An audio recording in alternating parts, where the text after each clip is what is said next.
The Satanic Mill by Otfried Preussler, the third year, 8, a hard task. The next morning the master asked where Crabbit had been on Sunday, and how he had enjoyed his day out. "Oh, pretty well," said Crabbit, shrugging his shoulders. Then he told the master about his visit to Mockendorf, the dancing there, and the fight with the village lads. It was good fun, he said, but it would have been far more amusing if he'd had a companion.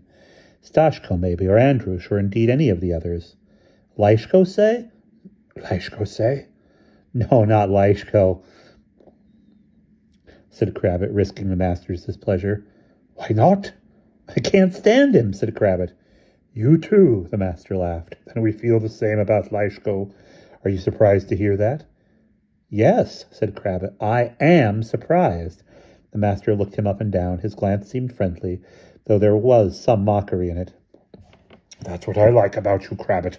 You're an honest fellow, and you always tell me what you think straight out. Crabbit avoided meeting the master's eye. He did not know if he meant what he said.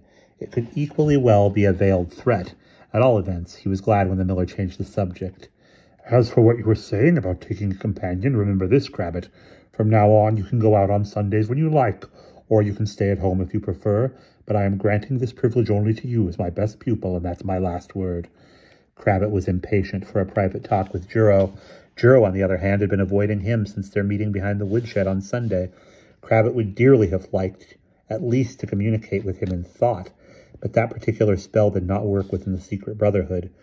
When at last they did meet in the kitchen, Juro informed Crabbit that he must wait a few days. For that knife you gave me to sharpen, I'll let you have it when it's ready. I haven't forgotten.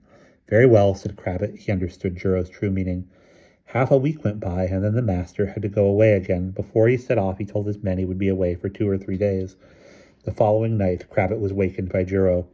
Come into the kitchen, we can talk there. What about them? Crabbit pointed to their companions. They're so fast asleep a thunderstorm wouldn't wake them, Juro assured him. I've taken care of that. In the kitchen, Juro drew the magic circle with its pentagram and crosses around the table and chairs, and lit a candle, which he placed between himself and Crabbit. I've been keeping you waiting on purpose, he began. No one must guess that we are meeting in secret. I told you certain things last Sunday, and I dare say you've been thinking them over. Yes, said Crabbit, you were going to show me a way to escape the master, and if I understood you correctly, it's a way I can avenge Tonda and Michael, too. It is, Juro told him. If you have a girl who loves you, she can come to the master on the last night of the year and ask him to let you go free. If she passes the test he will put to her, then he himself must die on New Year's Eve. Is it a hard test? Asked Crabbit. The girl must prove she knows you, said Juro. She must pick you from your companions and say, this is the man. And then? That's all that is laid down in the book of necromancy, and to read it or hear it, you'd think it was child's play. Crabbit agreed, unless there was a catch to it. He reserved judgment. Was there a secret phrase in the book, for example? The directions might contain a hidden double meaning. If he only knew just how the words ran. The words are clear and plain, Juro assured him, but the master interprets them in his own way. He reached for the candle snuffers and trimmed the smoking wick. Years ago, when I was still quite new here, there was a journeyman among us, one Janko, who tried to do it. His girl turned up on time on the last evening of the year and asked the miller for his freedom. Very well, said the master. If you can pick out Janko, he is free, and you can take him with you, as it is written. Then he led her into the black room, where the 12 of us were sitting on the perch in the shape of ravens. He made us all put our beaks under our left wing, so there we perched, and the girl was quite unable to tell which was Janko. Well, the master asked her, is it this one on the extreme right, or that one there in the middle, or one of the others? Take your time, think it over, and know what depends on it. Yes, the girl said she knew, and so, after hesitating for some time, she pointed out one of us at random, and it turned out to be Quito. And then, said Crabbit. Neither Janko nor the girl lived to see New Year's Day, said Juro. And since then, Tonda was the only one who once meant to try the test, with Vorshula's help, but you know about that. The candle was smoking again, and once more Juro trimmed the wick. There's one thing I still don't understand, said Crabbit after a long silence. Why has no one ever tried to escape this way? Most of the others don't know about it, Juro replied, and the few who do hope from year to year that they will not be harmed. There are 12 of us, and death comes to only one, every New Year's Eve, and there's something more at stake, which I ought to tell you about. Suppose a girl passes a test, and the master's power is overthrown. At the moment of his death, all he ever taught us will be gone. At a blow, we'll be ordinary journeyman millers again, and the magic-making will all be over. Wouldn't that happen if the master were to die some other way? No, said Juro. And that's another reason why the few who know it put up with the death of one of their companions every year. But you, said Crabbit, haven't you done anything about it yourself? I did not dare, said Juro, and I have no girl to come and ask for my freedom. He was playing with the candlestick, holding it in both hands, pushing it back and forth on the table slowly, looking at it as if by doing so he were trying to find out something important. Let's understand each other, he said at last. You needn't make any decision yet, Crabbit, or not a final one. But now, at once, we ought to begin to do everything in our power to see that you can make the test easier for the girl if need be. I can, said Crabbit. I'll tell her what she needs to know in her thoughts. That will work. We've just learned to do it. No, it won't work then, Juro said. Why not?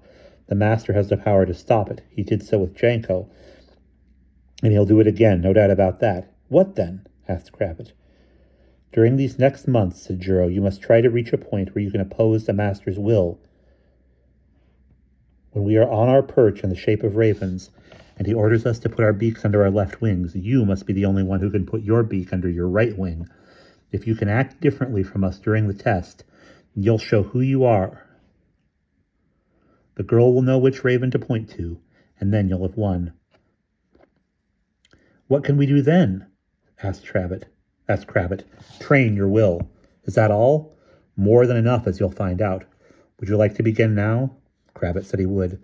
Let's suppose I am the master, said Juro. When I give you an order, you try to do the opposite of what I say. Suppose I ask you to move something from right to left. You move it from left to right. When you're told to stand up, you sit where you are. If I order you to look me in the face, you look away. Is that clear? Quite clear, said Crabbit. Good. Then let's begin. Juro pointed to a candlestick on the table between them. Take hold of that, he said, and move it closer to you. Crabbit put his hand up to the candlestick, with the firm intention of pushing it away from him and toward Juro, but he met with sudden opposition. A strong power reached out to him, working against the power of his own will, and for a moment he was quite paralyzed by it. Then a silent duel broke out between them. On the other side was Juro's will, and on one side was Juro's will, and on the other, Crabbit's, trying to oppose it, to bend and break its power. He was still determined to push the candlestick away. Away from me, he thought. Away, away. But he felt Juro's will gradually taking over and extinguishing his own. As you wish, Crabbit heard himself say at last, and he drew the candlestick obediently toward him. He felt utterly empty and drained. If anyone had told him at that moment that he was now dead, he would have believed it. Don't give up hope, he heard Juro's voice from very far away. Then he felt his friend place a hand on his shoulder, and again, quite close this time, he heard Juro speak. That was only your first attempt, remember, Crabbit. After that, they spent every night. The master was out of the house in the kitchen. Taught by Juro, Crabbit was training himself to set his own will against his friends. It was a hard task for both of them, and often Crabbit was near despair. I'll never do it, he cried. And if I'm to die anyway, at least I don't want her death on my conscience too. Can't you see that? Yes, I see that, Crabbit, said Juro. But she is not involved yet. You needn't worry which way you'll decide yet. It's more important for us to make progress. If you don't lose heart and give up, you'll see how well we'll be doing by the end of the year, believe me. Once again, how many times was it now? They set grimly to work, and gradually, late in the summer, Crabbit began to succeed now and then, and that is the end of chapter 8.